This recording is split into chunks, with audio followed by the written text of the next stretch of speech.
Bienvenue pour ce podcast. Je suis Julien Desbordes. Je pratique et j'enseigne les arts internes et plus particulièrement le Tai Chi Chuan. Pour être au courant de tous les stages et événements que je propose, vous pouvez aller sur hmetaichi.fr. hmetaichi.fr. Bonne écoute. Avant de démarrer le podcast, vous pouvez, si vous souhaitez soutenir mon travail et également être informé des prochaines publications, vous abonner sur la plateforme que vous utilisez, que ce soit Spotify, Deezer, Apple Podcast ou d'autres pour la version audio, ou sur YouTube où il y a également du contenu vidéo. Merci aussi pour les likes ou les étoiles que vous pouvez mettre, ça soutient énormément la chaîne. Bonjour à tous. Alors aujourd'hui, je suis en compagnie de Mathieu, que vous avez peut-être déjà entendu dans le podcast précédent, et puis dans un autre aussi qu'on avait fait au printemps. Mathieu est là pour 5 semaines de stage avec moi, donc on va peut-être faire un podcast par semaine pour retracer le parcours. Et puis bon, là on est en train de se demander de quoi allons-nous donc parler. Et j'ai commencé à évoquer un sujet et ça a lancé Mathieu. Donc ce que je vais faire, c'est que je vais synthétiser ce que je disais pour relancer la question, en fait, le sujet de conversation. Et puis ensuite, tu pourras partir sur un peu ton histoire, ton parcours, ce que ça t'a évoqué. Ce qui est marrant, c'est que je me demandais sur quoi on allait partir. Et j'avais 2 idées, enfin une, disons, qui englobe 2 choses. C'était de réagir à des commentaires et à un mail que j'ai reçu. Donc, le commentaire, c'est quelqu'un qui demandait... c'était quoi déjà ? Comment créer son style ? Ah oui, c'est ça, comment créer son style de Tai Chi. Oui. Alors, voilà, j'ai retrouvé exactement. La question, c'est, pour créer son style de Tai Chi, comment faire ? Il faut utiliser la respiration pour se laisser guider, point d'interrogation. Question qui m'a laissé...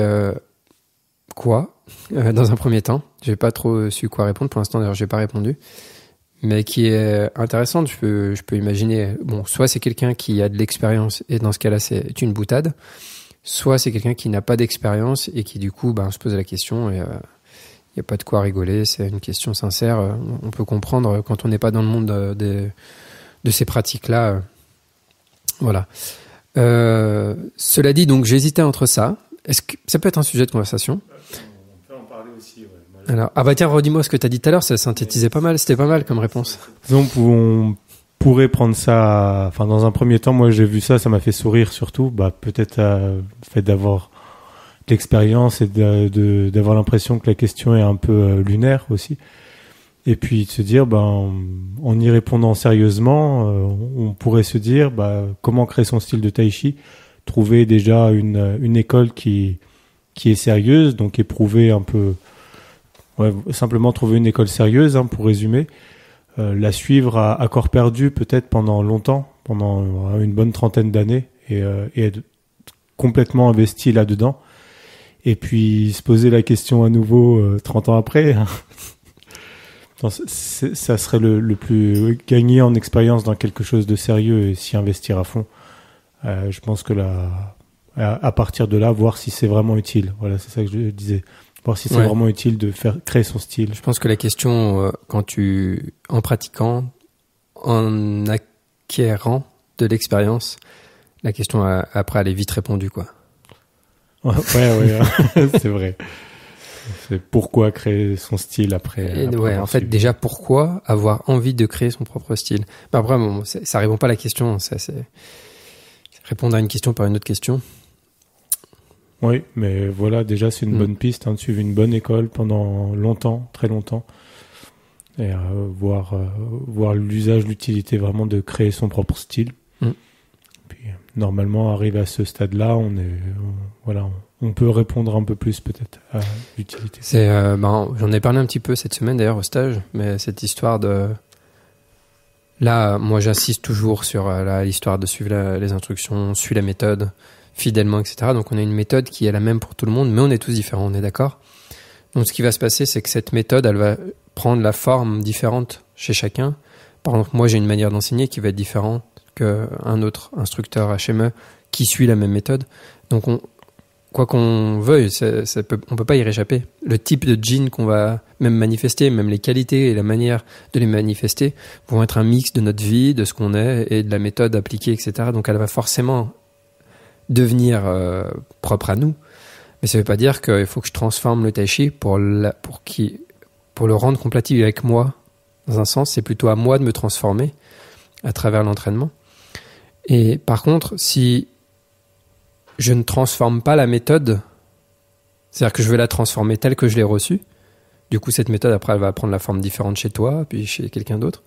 Mais si toi t'es fidèle, tu vas retransmettre la méthode telle que tu as reçue, et comme ça l'enseignement il est préservé et il n'est pas déformé. Mais en fait on peut difficilement y échapper quand même. Aujourd'hui on a les vidéos et tout ça, donc on peut avoir accès au même contenu. Mais c'est pour ça qu'aujourd'hui il y avait peut-être une source au départ qui était la même, mais on a aujourd'hui une multitude de tai chi différents parce que forcément ça prend déjà des selon comme tu dis, selon nos filtres. Exactement. Même quand on veut être extrêmement fidèle, on a nos filtres qui vont changer les choses. Et puis on voit de nos jours la petite interprétation de chacun, le petit truc qu'on va enlever ou rajouter, alors intentionnellement ou pas selon les pratiquants, mais si on parle du tai chi style yang, c'est sûr qu'il y a une telle diversité. Et on voit vite en quelques générations, une génération, comment les choses peuvent changer. Et l'idée c'est de faire du mieux qu'on peut pour transmettre au mieux cette méthode, mais c'est toujours ce que tu dis, on modifie toujours un peu, et certains veulent modifier, donc c'est là que ça se complique aussi. Oui, parce que si c'est déjà la méthode est déjà pervertie, si en plus on le fait soi-même volontairement. Après, c'est vrai que c'est ce qui fait aussi qu'aujourd'hui, c'est difficile de trouver une bonne méthode fonctionnelle et une méthode qui fonctionne pour beaucoup de monde justement, en fait, qui est pas forcément fonctionne que pour certains types de personnes. Mais si on regarde entre quelqu'un qui est grand, quelqu'un qui est petit, quelqu'un qui est agité, quelqu'un qui est plutôt d'un tempérament calme, quelqu'un qui a déjà une proprioception développée, quelqu'un qui a l'habitude d'être à l'écoute de lui, quelqu'un qui est pas du tout à l'écoute de lui, quelqu'un qui est beaucoup dans l'imaginaire et la visualisation, quelqu'un qui... forcément, ça fait une multitude de facettes différentes. Et ce qui va varier, c'est pas la méthode, c'est la quantité de temps et d'attention portée à certains aspects. Donc, certaines personnes vont devoir plus développer certains aspects pour développer ces aspects qui sont moins développés chez eux de base, on va dire, pour compenser. Et d'autres aspects, etc. Donc quelqu'un qui est plutôt peut-être mou, etc., il va devoir plus travailler les aspects dynamiques. Quelqu'un à l'inverse qui est très agité va peut-être avoir besoin de travailler plus les aspects de se calmer, les mobilités, etc. Enfin, je prends des exemples faciles à comprendre. Oui. Mais on cherche l'équilibre en tai chi, et yin-yang, donc... Voilà, ça a été beaucoup. J'ai pas mal parlé d'ailleurs cette semaine de ça. Oui, donc tu nous as amené à connaître un peu les extrêmes yin et yang pour trouver un peu cet équilibre. T'en avais parlé dans un podcast, il me semble, cette question de diversité des écoles et des méthodes, et de comment ça pourrait s'expliquer par le fait d'élèves de nature différente qui allaient voir un maître. Alors je sais pas, ça date un peu, et je suppose que c'est dans un de tes podcasts. C'est fort probable que j'en ai parlé. Ouais. Et donc selon les tempéraments, recevoir des enseignements différents, et donc sans comprendre ça peut-être, ou en allant un peu trop vite, en tout cas donner des méthodes qui sont adaptées à eux ensuite quand ces élèves se mettent à enseigner, et pas avoir assez de recul sur juste on m'a donné ça aussi par rapport à mon tempérament ou à ma façon d'être. Et là-dessus, j'ai un bon exemple de cette semaine-là, où avec un des participants au stage, moi j'ai vu des choses qu'il faisait et que tu n'as pas repris, des aspects techniques, disons.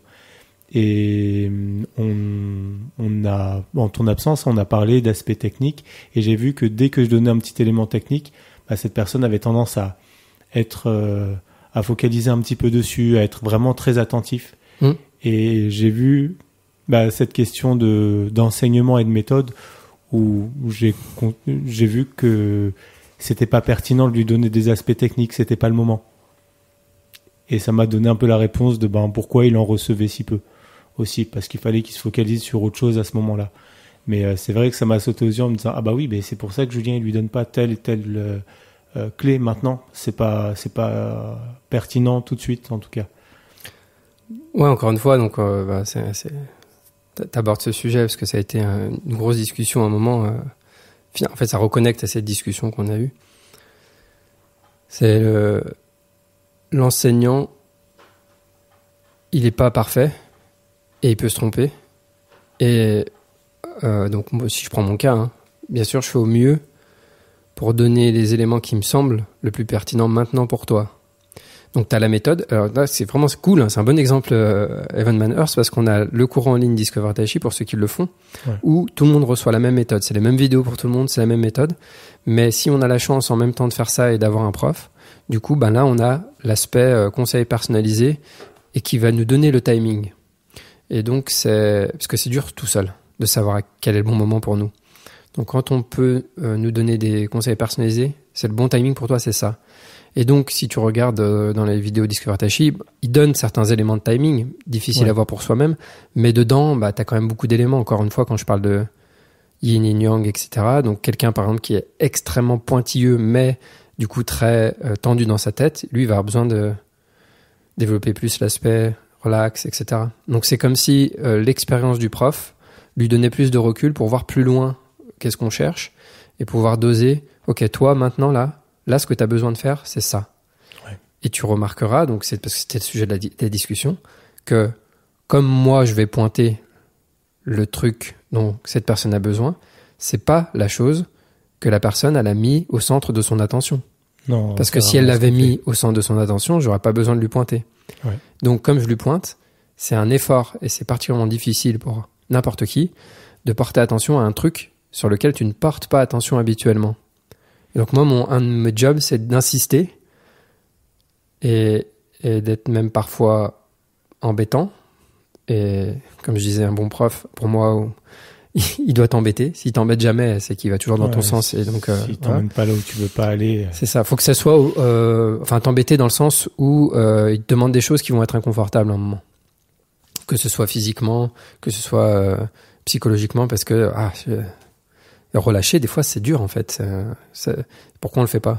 Oui, puis parce que c'est quoi relâcher et comment? Il y a aussi ça, bien sûr, il y a aussi ça. Mais voilà, c'est comment et ouais. Exactement. Donc, à un moment donné, voilà, j'ai attiré l'attention sur un aspect qui est que je donnais une instruction et elle a été pas assez prise en compte.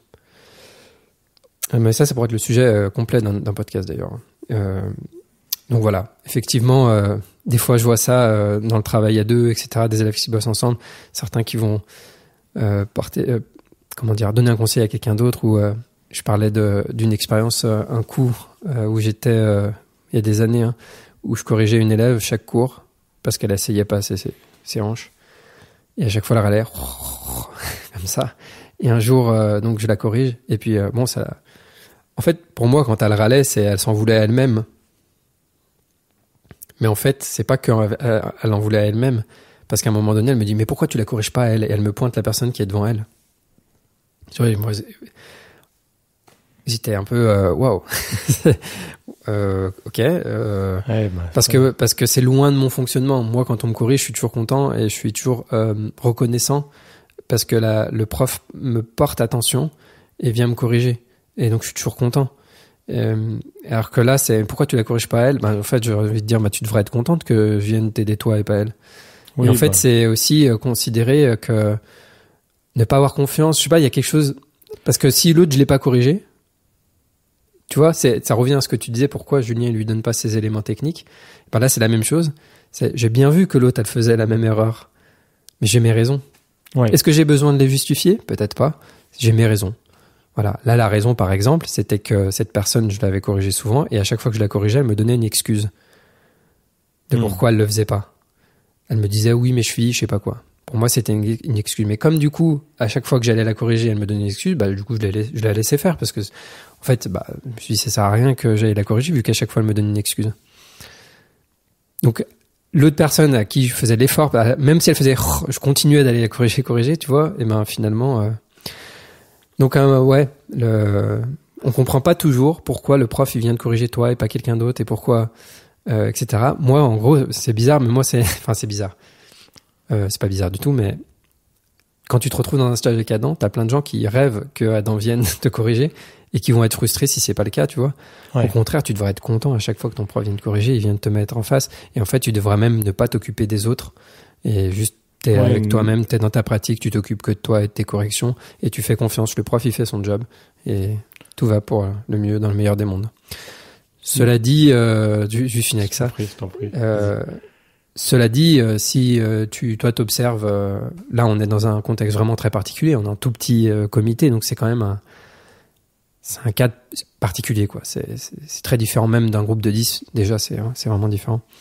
Mais si tu constates que ton prof, vraiment c'est n'importe quoi, tu vois, son attitude ou qui fait pas son boulot pour toi, etc. Bon, bah, c'est le moment d'arrêter de prendre des cours avec lui, en fait. Ouais, voilà, c'est aussi normal quand même d'observer son prof et de voir comment, vu qu'on veut développer des compétences, on veut quand même s'assurer que le prof, il les a, que son état d'esprit, ça corresponde à celui qu'on veut développer. Enfin, il y a tout un tas de choses, tout un tas de paramètres. Donc, c'est normal de potentiellement se poser des questions. Oui, pourquoi il corrige pas lui, etc. Ouais. Et c'est pas un manque d'attention. C'est des choix de ce qui m'apparaît le plus pertinent et on peut pas tout autogérer, encore une fois, surtout dans le spectre. Tu peux pas en même temps faire yin et en même temps yang, donc faut choisir lequel tu as le plus besoin et à force de faire l'un et l'autre, l'équilibre va pouvoir se développer. Mais ça, j'avais fait des podcasts là-dessus. Donc. Sur quoi travailler au bon moment, ouais. Après, bon, toutes ces choses-là où on a vraiment l'exemple type, mais tu parles de ça, de donner des exemples types de personnes qui vont à râler parce qu'elles viennent se faire corriger juste. Donc moi, le premier aspect que j'ai, c'est un peu le même que le tien, c'est dire ok, cool, j'ai quelqu'un qui est là pour moi et qui va me donner les éléments pour que j'arrive à faire l'exercice au mieux.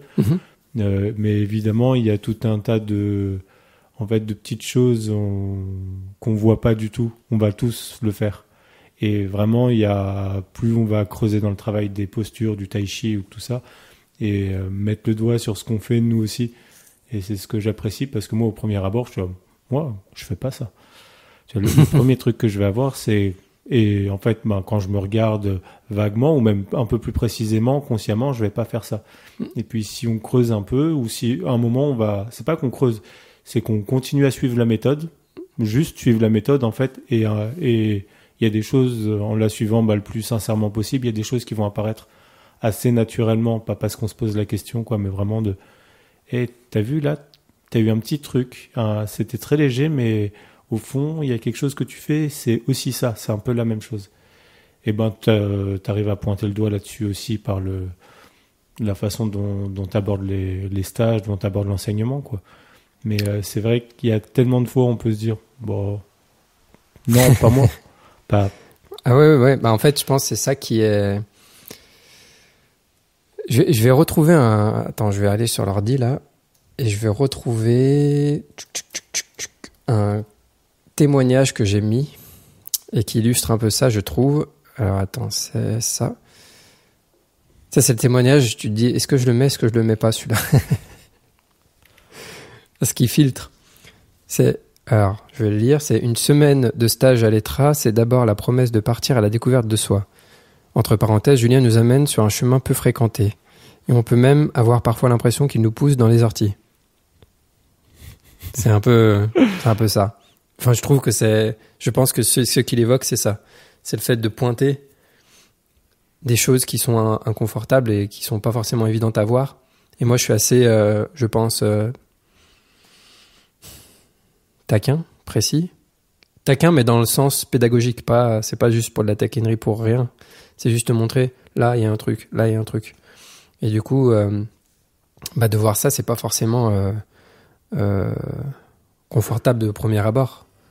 Oui. Donc, tu as besoin de développer ton attention, parce que qu'est-ce qu'on fait avec notre attention? C'est, naturellement, on a un réflexe, c'est de le dévier de ce qui est inconfortable. On veut pas regarder ce qui est inconfortable, en fait. Oui, même quand on veut pas. Ouais. C'est ça. Je parle inconsciemment, bien sûr. Hein. Oui. Ça veut dire, je parle tout le temps quand Tai Chi, on a besoin de miroir. Donc le miroir, le vrai miroir, pour regarder sa structure. Là, on peut se filmer pour voir comment on bouge, etc. Se donner un regard extérieur, quoi. Bien sûr, le professeur et les compagnons de pratique qui vont nous donner comme ça des choses extérieures. Mais pour ça, il faut avoir envie de se regarder dans le miroir. C'est si des bases, comment dire, tu as peur de ce que tu vas voir, c'est ça qui peut être inconfortable. Parce qu'au final, bon, oui, ça brûle les cuisses. Bon, ça, c'est bon, c'est un fait établi. Mais à part ça.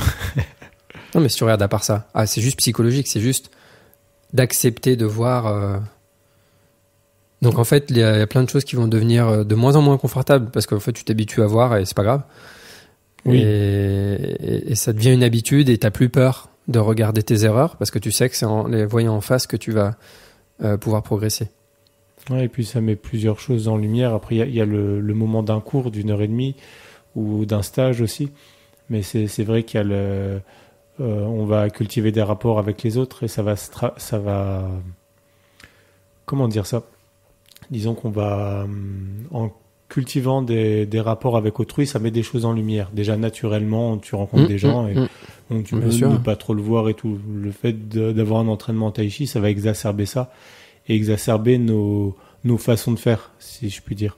Donc après, ça dépend de pourquoi on fait du tai chi, mais il y a une question quand même de connaissance de soi qui me paraît être un peu au centre de ce qu'on fait là, autant au travers du comment on va agir et réagir avec notre corps ou nos façons de faire qui sont intimement liées en fait.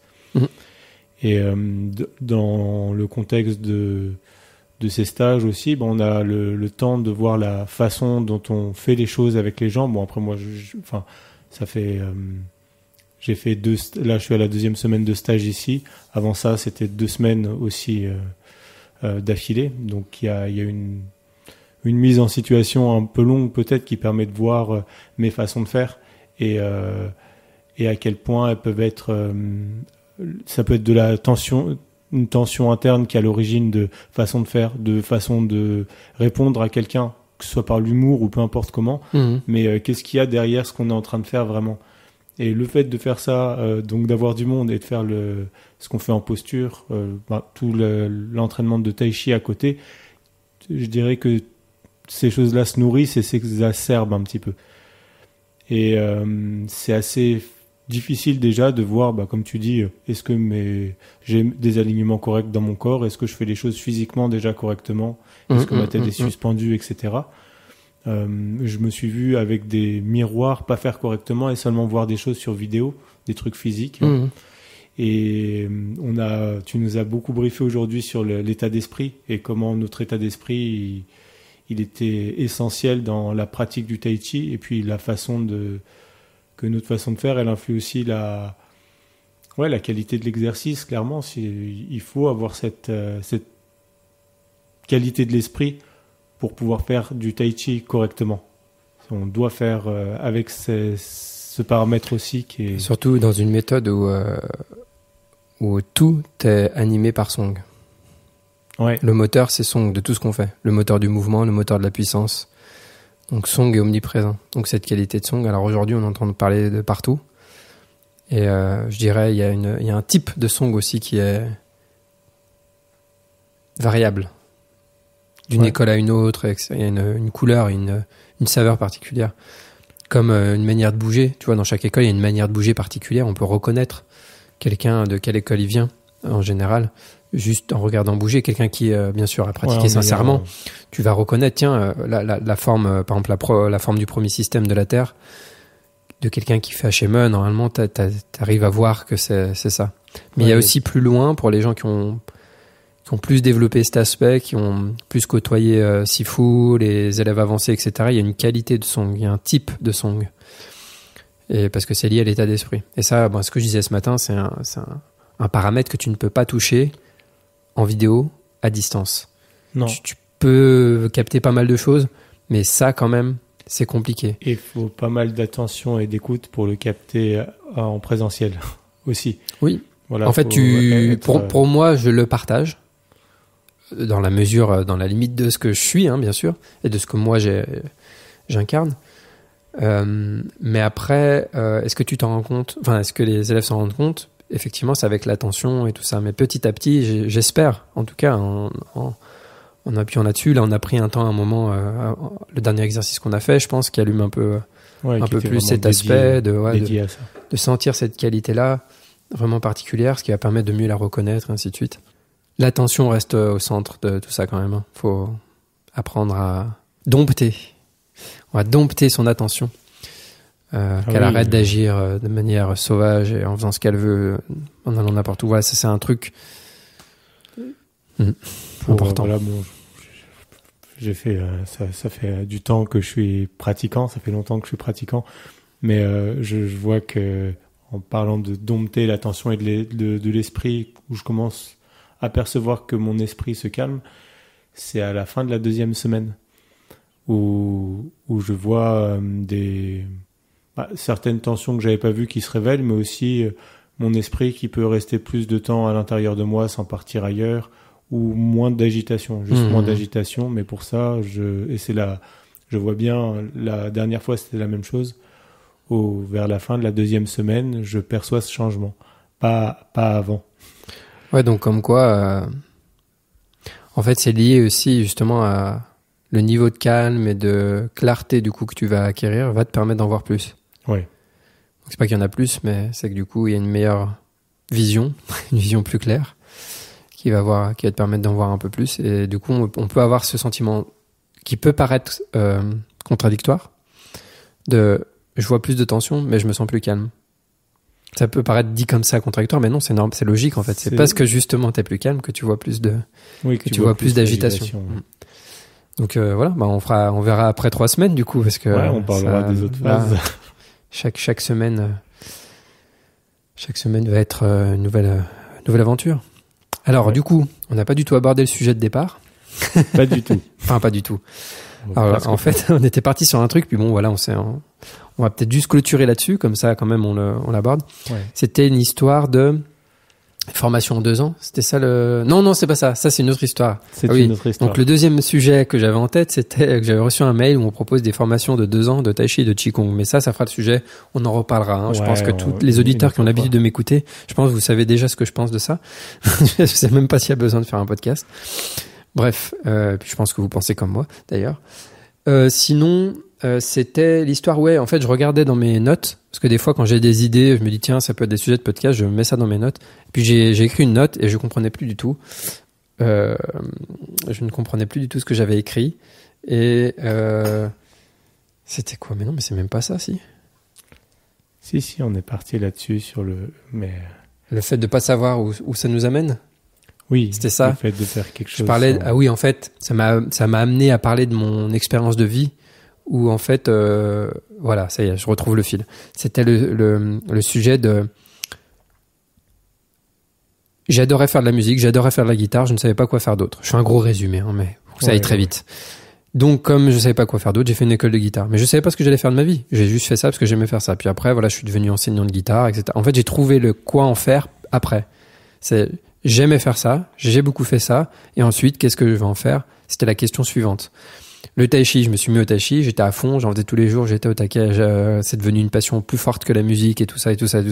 Et au bout de quelques années, au bout de 6 ans, j'ai commencé à enseigner un petit peu, en plus de la guitare, et progressivement, petit à petit, le tai chi, je l'ai enseigné de plus en plus, je suis passé à HME, etc. Et maintenant, c'est mon métier à temps complet. Mais au départ, je me suis pas mis dans le tai chi en disant, je vais enseigner le tai chi. J'adorais faire ça, et la question de qu'est-ce que je vais en faire, ou est-ce que d'ailleurs je vais en faire quelque chose professionnellement, s'est posée après. Et je parlais du fait que je voyais beaucoup, même à l'époque où j'enseignais la guitare, des jeunes même, où en fait, comme tu dois décider très vite qu'est-ce que tu dois faire, et ben voilà, on a ce truc de tiens, je vais être professeur de musique, alors que j'ai même pas commencé à jouer de la musique. C'est-à-dire que tu as déjà le projet professionnel avant de commencer l'activité. Et je trouve que c'est bizarre. C'est, à mon avis, l'inverse de ce qu'il faudrait faire. Et donc c'est comme aborder une formation, donc là ça refait le lien avec le mail dont je parlais. C'est comme faire une formation en disant tiens, je vais faire une formation de prof de Qigong alors que je ne pratique pas encore le Qigong, ou je vais faire une formation de Tai Chi qui dure 2 ans pour être prof de Tai Chi alors que j'en ai jamais fait. Tu vois, pour moi ça n'a aucun sens en fait. Mais c'est la mauvaise question, parce qu'en plus du coup tu vas mettre une pression professionnelle dans quelque chose alors que tu n'as même pas commencé à essayer la chose en question. Je pense que Ludo veut partir. Je fais des gros pics comme ça. Oui. Ciao. Merci bien. Merci à toi d'être venu. C'est vraiment cool. Ouais. J'ai passé vraiment une bonne semaine. Cool. bonnes vacances. bien, J'en ai bien décousu. Voilà, je vais avoir toute l'année pour recoudre tout ça. Profite bien du moelleux acquis dans tes épaules. Là, pour voilà, je pense que la pratique va être autre. Ouais. Tu vois, je vais aller rouler maintenant. Voilà. Je vais arrêter de faire du vélo. Je vais rouler. Je vais aller rouler. J'ai compris. Merci Mathieu, c'est cool. Merci. C'est un bon partenaire pratique, c'est sympa d'échanger. Très bien. Bon gars. Je reviendrai. Tant mieux. La semaine. Ouais, bel été et à bientôt. Ouais, bonne route. Ciao. Voilà, du coup, voilà. Donc j'ai fini le propos, je crois que c'est bon. T'as retrouvé le fil. Oui, moi là où j'en étais là-dessus sur cette question de chercher à avoir un projet professionnel avant même de démarrer une quelconque pratique ou quoi. Moi, c'est aujourd'hui j'enseigne le Qigong, j'enseigne les arts internes et tout, mais c'est vrai que à chaque fois c'était un peu sur le même type de parcours que toi, de faire du Qigong, et on me dit tu veux faire quoi dans la vie, qu'est-ce qui se passe, qu'est-ce que tu as comme projet. Bon, moi j'ai juste envie de faire ça beaucoup parce que ça me plaît beaucoup, et sans aller chercher plus loin. Et en effet, ça crée, je pense que quand on est aussi dédié à une pratique comme ça, ça crée des ouvertures, ça crée des opportunités. Je me suis retrouvé à, malgré moi, donner des cours. On me dit, moi je pourrais peut-être aller un peu plus en profondeur sur le sujet, mais en gros, en allant chercher des nouveaux enseignements, on m'a proposé de donner des cours. Et puis de fil en aiguille, en fait, il y a un parcours professionnel qui s'est tracé pour moi, mais à aucun moment je me suis dit je vais aller faire ce cours ou cette formation de Qigong parce que j'ai envie d'être enseignant. Et là, peut-être aujourd'hui on nous pousse à voir la chose comme ça, à avoir tout un projet préétabli, mais c'est vrai qu'on a ça klaxonne à côté. C'est vrai qu'on a sur des disciplines comme ça encore plus, c'est bien quand c'est vraiment une vocation et qu'on est juste à avoir une envie profonde et une pratique sincère peut-être de la chose. Et après peut-être on va enseigner avec ça, mais que ce soit pas du tout le leitmotiv de départ, quoi. Ouais, puis pour revenir à ces formations, aux gens qui proposent des formations comme ça, enfin aux instituts, je sais pas, qui proposent des formations de 2 ou 3 ans, j'allais dire, pour moi c'est un peu fort ce que je dis, mais parce que quand on a une profonde estime de ce que c'est, du travail que c'est, de ce que ça représente, etc., dire que en 3 ans tu peux avoir acquis un niveau pour transmettre cet art, c'est la première école que j'ai faite, je crois qu'on disait pas avant 6 ans, ce qui me paraît déjà un peu plus, parce que même si on est très doué et très bon, il y a quand même un niveau d'expérience, de temps, de recul. Il faut du recul. Ouais, du recul, le recul de l'expérience, et c'est des arts pour transformer, et ça prend du temps de se transformer aussi. Et le recul et l'expérience, tu l'as par ta propre transformation, entre autres, déjà dans un premier temps. Et ça demande quand même un minimum de temps. Et suivre le courant moderne de tout doit aller vite, tout doit arriver très rapidement, on peut tout faire vite fait. Pour moi, ça contribue à laisser penser à la population qui n'est pas là-dedans, quoi, qui ne pratique pas ces arts, à laisser penser que c'est des choses légères qui peuvent s'acquérir très vite. Et pour moi, c'est une très mauvaise chose de diffuser ça, ce qui est arrivé avec le yoga beaucoup, parce que le yoga est beaucoup plus populaire, répandu, etc. Et il existe la même chose. De toute façon, dès que quelque chose devient extrêmement répandu et populaire, ça lui fait perdre de la profondeur. Je suppose que dans tout métier, quasiment tout métier, il y a besoin d'une dizaine d'années. Du coup, je vais reparler un peu de mon parcours où j'ai pratiqué pendant 7 ans la même méthode qui était très simple, c'était simpliste, il y avait vraiment très peu de choses dedans. Ça, avec ses failles et tout, mais quelque chose de plutôt sérieux. Et puis j'ai suivi une formation professionnelle en 3 ans. Et ça a fait partie de mon parcours. Pour moi, c'était très bien de de voir qu'il y avait plein de choses différentes, même si c'est pas une forme, enfin pour moi ça m'a pas formé à enseigner, mais bon ça permet de voir le vaste monde, si on peut dire. Et au bout de 10 ans de pratique, j'enseignais déjà, j'avais des cours, voilà. Au bout de 10 ans de pratique, j'ai arrêté d'enseigner parce que je voyais bien le décalage entre ce que j'enseignais, un peu comme ça m'avait été transmis, et mon véritable recul et ma connaissance là-dessus. Donc c'est vrai que j'ai passé 2 ans à pas donner d'enseignement du tout parce qu'il me fallait du temps, mais au bout de 10 ans. Et on parle dans ces arts-là un peu, il y a cette question de sortir, de ne plus être novice au bout d'une dizaine d'années. Ça veut pas dire que tu es devenu un maître, pas du tout, mais juste que tu commences un peu à comprendre les tenants et les aboutissants de la méthode. Voilà, tu sais vers quoi aller. Et encore, on parle dans un cadre où tu vois, tu as une méthode qui est vraiment claire. Donc là, par exemple, si je reviens dans le système de HME, tu as une méthode qui est extrêmement claire, etc. Donc c'est pour ça que tu peux avoir des gens qui ont 10 ans, 15 ans de pratique, par exemple, qui vont se mettre à cette méthode. Ils vont pas attendre 10 ans, 15 ans pour la transmettre parce que tu as déjà derrière beaucoup d'expérience, quoi. Il faut un minimum, mais aussi, du coup, tu as un support, notamment tu as les vidéos, donc tu as un support extrêmement clair que tu peux retransmettre sans partir sur tes trucs à toi réinterpréter. Mais quand tu n'as pas une méthode extrêmement claire comme ça, c'est compliqué parce que tu vas transmettre à partir de ton expérience, sauf que ton expérience, t'en as très peu.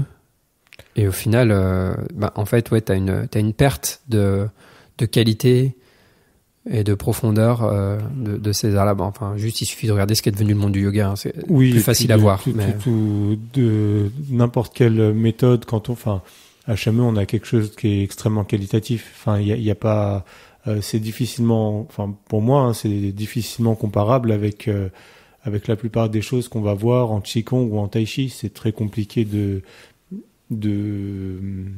comparer, en fait. C'est parce que c'est...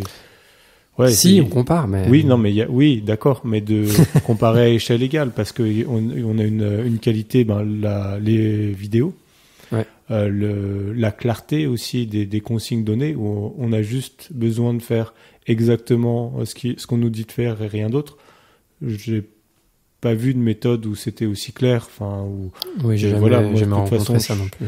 C'est ce que je dis un peu quand on me demande pourquoi je vais ici ou là, en fait, je vais vers ce qui me paraît être le mieux.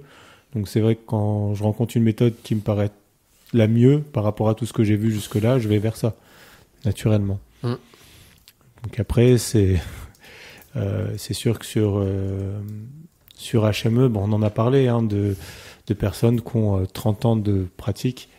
Et je suis en train de mettre ça me fait penser à la citation je la connaissais pas, de Oscar Wilde qui est j'ai les goûts les plus simples du monde, je me contente du meilleur. Voilà, c'est mon approche de la pratique. C'est ouais, pareil. Ça veut dire tu vas vers le truc qui te semble le mieux, quoi. Après si aujourd'hui je trouvais un truc qui me semble mieux, on sait pas, tu sais, j'en sais rien. Ouais. Bon, je suis tellement absorbé dans cette méthode que j'irais pas forcément regarder déjà. Il faudrait que je regarde ce qui se passe et tout ailleurs pour voir un truc qui serait mieux. Je l'ai fait beaucoup avant, hein, dans cette méthode. C'est-à-dire, il y a une période de transition quand je faisais encore l'autre système où je regardais beaucoup ce qui se faisait. Et donc, si j'ai choisi... Enfin, en fait, si j'ai arrêté aussi, c'est parce que j'ai vu cette méthode-là.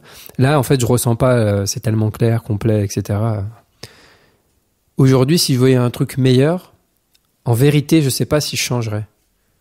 Parce que c'est déjà tellement bien et que j'ai investi depuis longtemps enfin, maintenant, voilà, je suis bien dedans. Si, comme je l'ai fait avant, pour le coup, par contre, c'est qu'il y avait plein de trucs qui m'allaient pas, donc j'allais voir ailleurs, etc. Donc c'est différent, c'est pas la même dynamique. Tu vois qu'il y a des lacunes et comment lier les choses. C'est ça. Etc. Mais après, changer toutes les...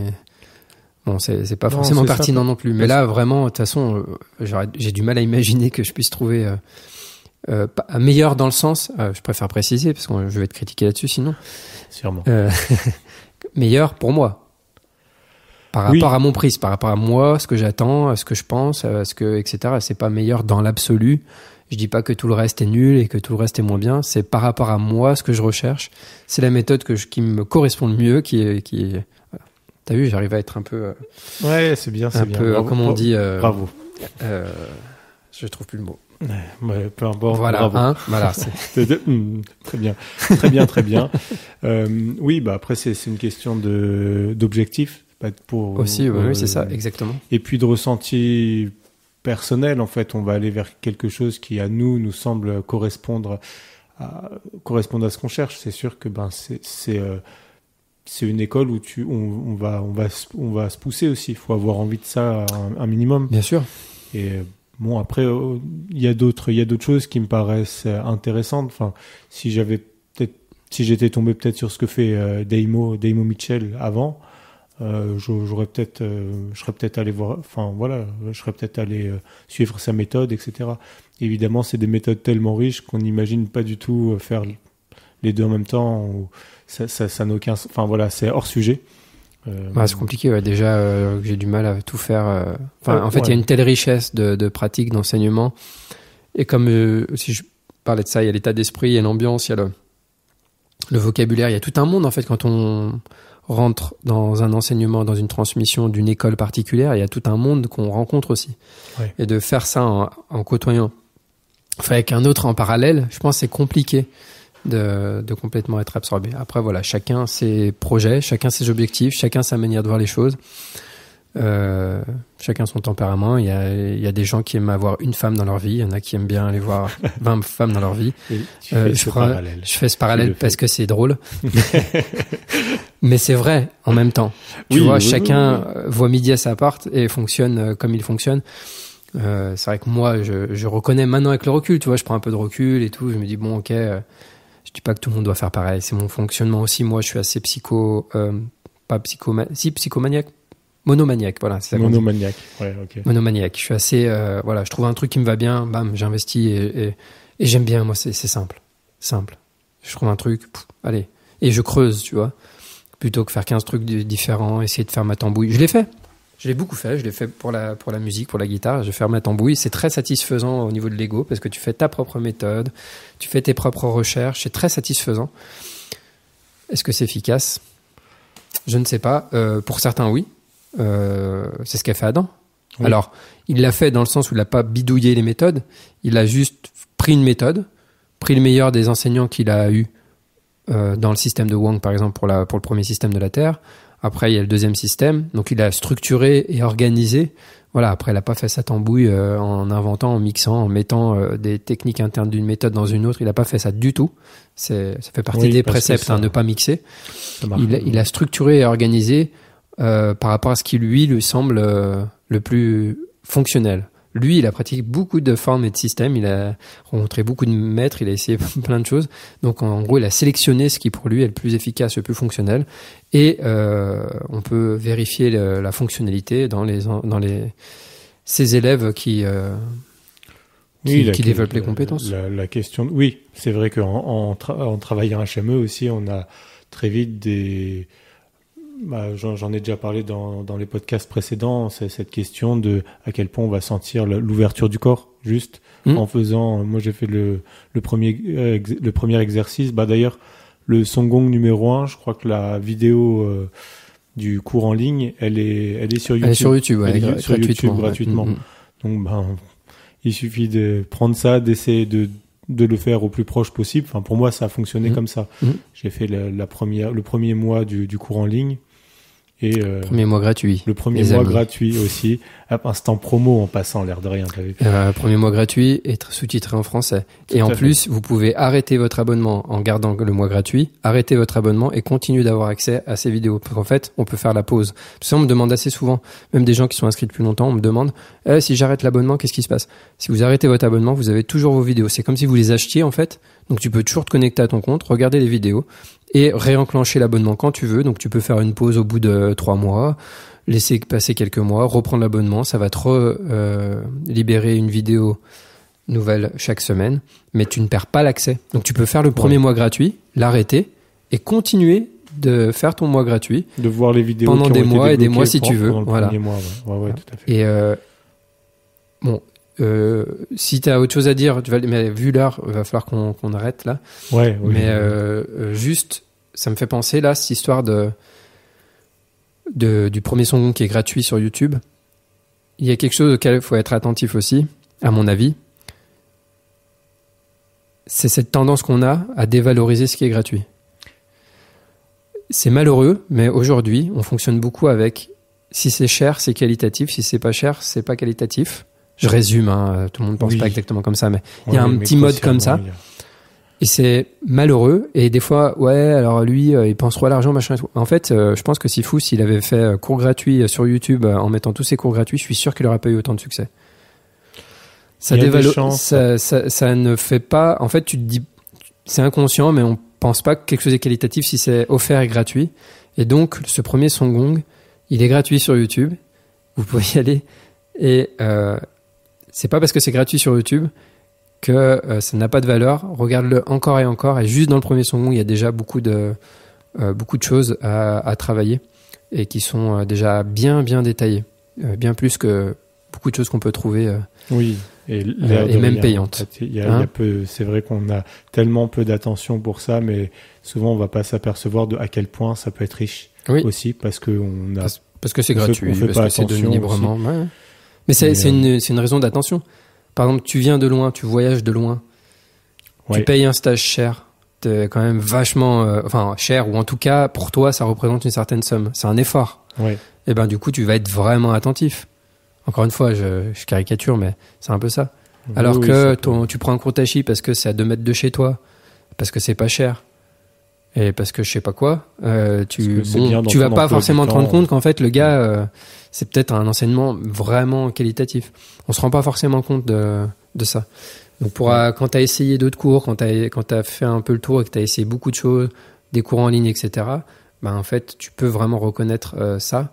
Et c'est pas parce que c'est gratuit que... faut pas se faire. Ouais, c'est ça. Voilà. Oui. Bon. Après, pour terminer sur. Je te laisse conclure. Ouais. Sur HME, c'est. On parlait de ce qui paraît qualitatif. Moi, ça a été. Il y en a plein qui vont voir les vidéos YouTube, etc. Les qualités d'Adam, à quel point il pousse bien les mains. Bon, moi, ça a été vraiment à quel point ça ouvre le corps, mais il y a aussi. Faut que ça nous corresponde. C'est-à-dire si la personnalité, la façon d'enseigner d'un enseignant te convient pas du tout, c'est sûr, faut aller voir autre chose, faire d'autres choses et plus s'y intéresser, quoi. Tout à fait. Oui, par exemple, moi, à travers ce podcast, il y a pas mal de gens qui viennent notamment parce qu'ils ont écouté, ou en tout cas, ça a contribué au fait qu'ils viennent. C'est-à-dire que quand tu m'écoutes, tu fais, ouais, ce gars-là, ok, je vais aller voir. En tout cas, il n'y a rien qui me dérange trop, tu vois. Oui. Mais si quand tu m'écoutes, ça t'horripile, effectivement, ça sert à rien de venir. Parce qu'en fait, du coup, tu vas réagir, en fait, si t'arrives pas à... Si t'as trop de résistance au caractère ou au tempérament, tu vas avoir du mal à juste appliquer les instructions, en fait, à les écouter, à les appliquer. Donc, il faut qu'il y ait quand même un minimum de... T'es ok pour être là déjà de base. D'adhérer à ce que à la personne, d'adhérer un minimum à la personnalité de la personne avec qui tu vas travailler. Mais même si, après, c'est toi qui fais les podcasts, donc ça fait partie de ta personnalité. Vraiment, l'ambiance des podcasts et comment on développe les choses, comment tu développes les choses, c'est pas représentatif.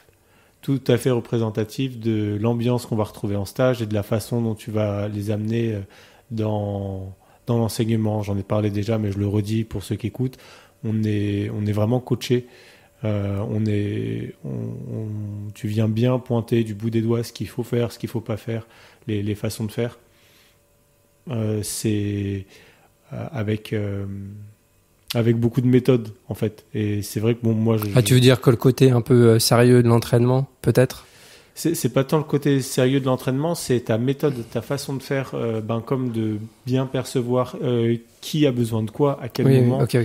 Et ça, c'est pas fréquent, c'est assez rare. En fait, moi, j'ai vu beaucoup de profs, d'enseignants, j'ai suivi une formation, un CQP aussi, un sport pour tous, pour être animateur sportif.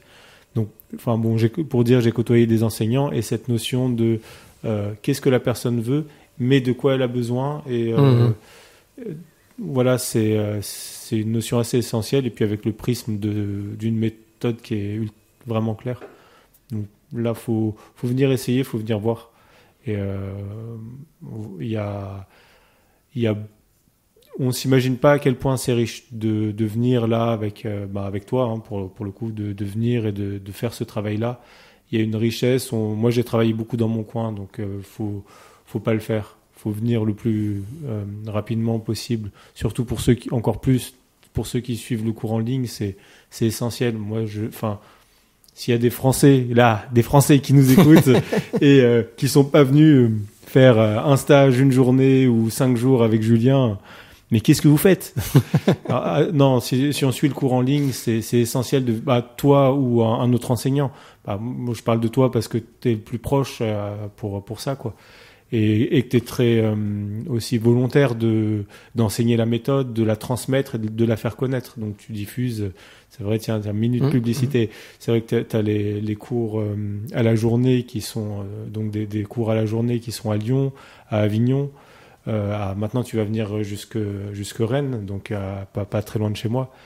Et merci, tu vois, j'allais oublier de rappeler ça. Ouais, mais il y a tout ça et ça donne en se donnant un tout petit peu de mal, des occasions de venir déjà à ta rencontre et puis de pouvoir travailler cette méthode convenablement, parce que les vidéos en ligne c'est bien, mais on n'imagine pas à quel point on peut être à côté, autant pour les instructions simples que pour cette question d'état d'esprit qui est aussi essentielle et qui va aller vers la réussite ou pas d'un exercice. On l'a vu ce matin, où si on n'était pas song avec notre esprit aussi, juste ce qu'on faisait, ça marchait pas. Ok, ouais. Cool. Bon, on a... Merci beaucoup. C'est cool que tu dises ça. On a l'impression que je t'ai dit de dire ça avant. Mais... c'est pas le cas. non, pas du tout. Non, mais c'est cool. Effectivement, en podcast, moi, c'est normal, je peux pas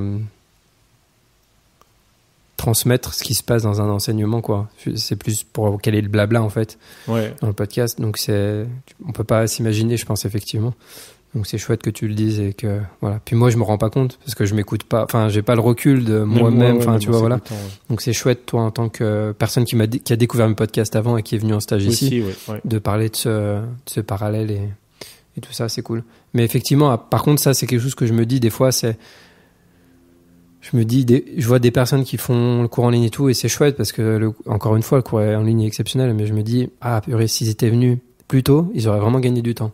Oui. C'est un gain de temps énorme, en fait. Tu te fais gagner des années, je pense, vraiment, en entraînement. Parce que tu peux passer à côté de détails, de petites choses.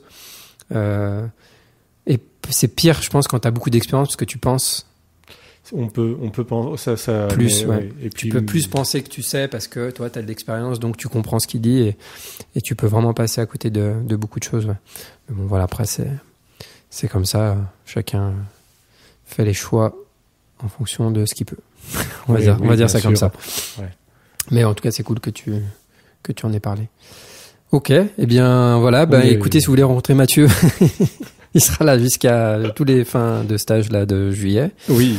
Il reste encore quelques places. Il reste des places les 2 dernières semaines de juillet. 2 dernières là. semaines de juillet. Oui, la semaine prochaine c'est complet, mais les 2 dernières semaines de juillet, il reste des places. Et puis il y a le stage d'août après en gîte. Il reste quelques places aussi. Ce sera un contexte un peu différent, du coup, en gîte, tout compris, tout ça. Donc, c'est, disons, pas se soucier de la logistique, mais un peu différent.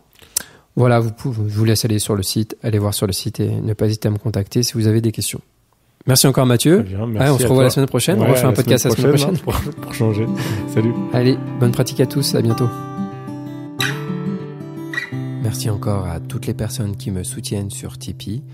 Et je vous rappelle que pour vous abonner au cours en ligne d'Adam Missner Discover Tai Chi, vous pouvez utiliser mon lien d'affiliation qui est en description ou sur mon site hmetaichi.fr et vous aurez, en vous inscrivant, accès à 1 mois gratuit. Je précise aussi que ce cours est sous-titré en français. Donc n'hésitez pas à essayer ce cours en ligne. Vous avez 1 mois gratuit sans engagement.